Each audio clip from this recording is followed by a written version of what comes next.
Hi, it's been a few months since the local has actually addressed the membership through our video format, and I wanted to actually take this opportunity today to bring you some information regarding local and to give you some updates regarding the negotiations we've had with management.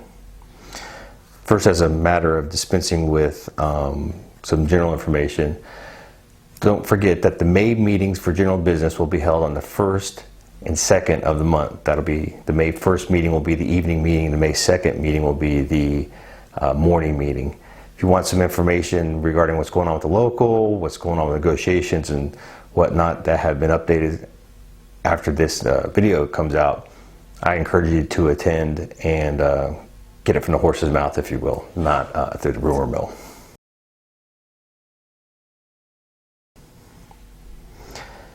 One of the other things that I'd like to briefly talk about is that the local has now developed an app for the phone. It's called Local 2294 Mobile. It can be found in either the Apple Store or the Android App Store.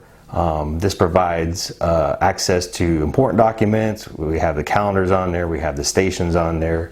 You have the ability to get notifications from the local instantly regarding any issues that may arise, and of course, as meetings come up, we can provide instant access and notifications and alerts for those cancellations or new meetings that pop up, if you will.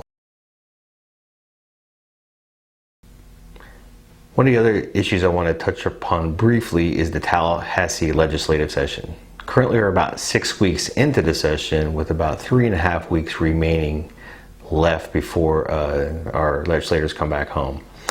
The FPF, our lobbying arm of the firefighters here in the state of Florida, is currently watching about 2 dozen bills that loosely affect firefighters.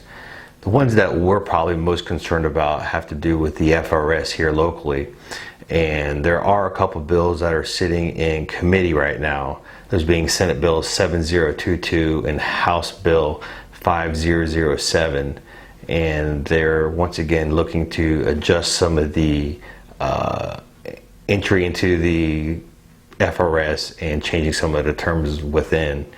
Those haven't really gained a lot of ground yet. They are moving through committee, but there's not this big push to have them move all the way through. So the FPF obviously opposes those, but they're monitoring them and providing regular bulletins and updates on those issues. If you're interested, of course, I certainly encourage you to go to the Florida legislature's websites, and that way you can review those bills yourself and be properly informed. Once again, those bills were Senate Bill SB 7022 and House Bill HB 5007. Finally, I want to provide an update on the ongoing negotiations between the county and the local for our current collective bargaining agreements. We've to date scheduled 5 sessions, of which 2 have occurred and concluded in their entirety. The other 3 have been canceled for a variety of reasons by the county. We haven't gotten very far in the process, but during those 2 sessions that we have had, we've been able to eliminate a lot of the low-hanging fruit, the more non-substantive articles in the contract, those being payroll deductions, bulletin boards, indemnification, that kind of thing. So it pretty much removes some of the distractions and provides us the opportunity to kind of focus and hone in on the more substantive articles, such as wages or benefits, incentives, promotional article, some of the stuff that really affects the pocketbook or the working environment that we're in. During that process, though, we have had the opportunity to get the county's top 6 issues, if you will. Some of those have, of course, folded into where we've gotten some other things out of them as well. But we have, once again, like their top 6 favorites that they're looking to make changes to, or to certainly bring to the table and have some substantive discussions on. There's being drug testing, promotional article, the wellness program, exchange of time, total hours spent in the station or on the job annually, and finally the education components, whether they're being a schooling and educational article or Article 26, the promotional article. So those are kind of their top 6 wish list, and some of the things that come out during those informal discussions or presentations at the table.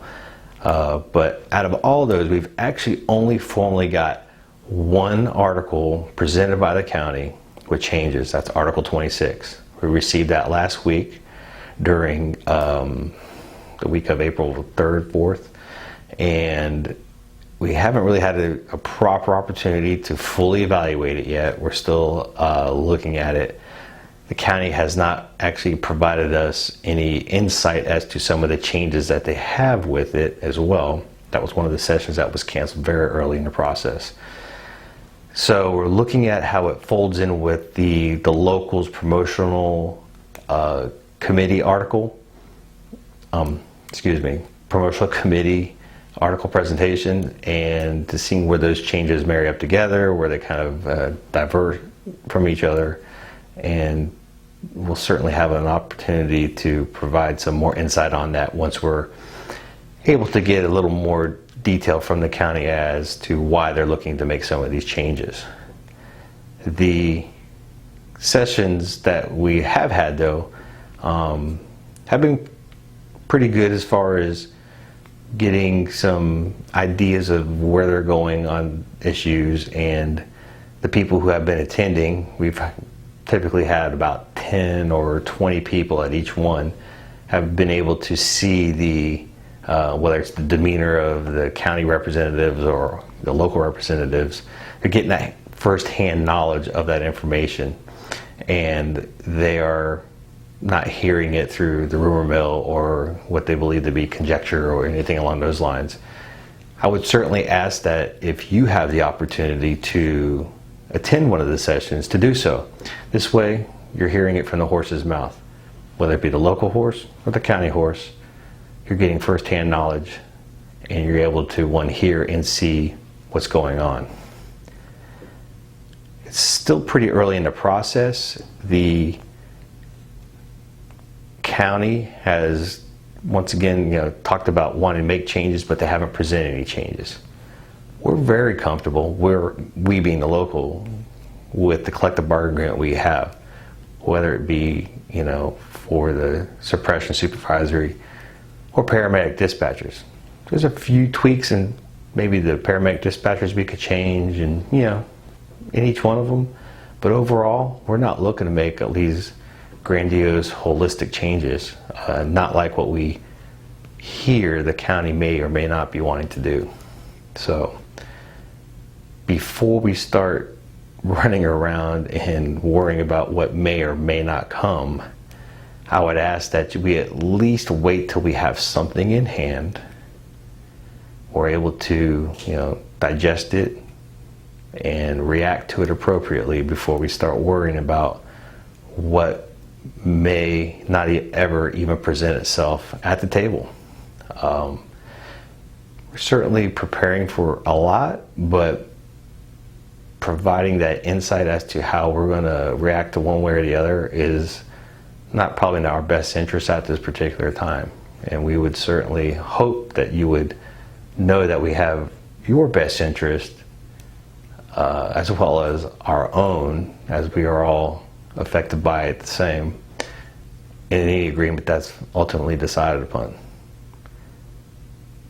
Stay tuned for some more updates that will be coming. Once again, we're really early in the process, and as we move forward along and as the topics become a little more interesting and or controversial, we'll certainly keep you abreast of what's happening. Hopefully this was informative, and look forward to seeing you at either the May meetings or at one of the negotiation sessions. Thank you for your time today. Be safe.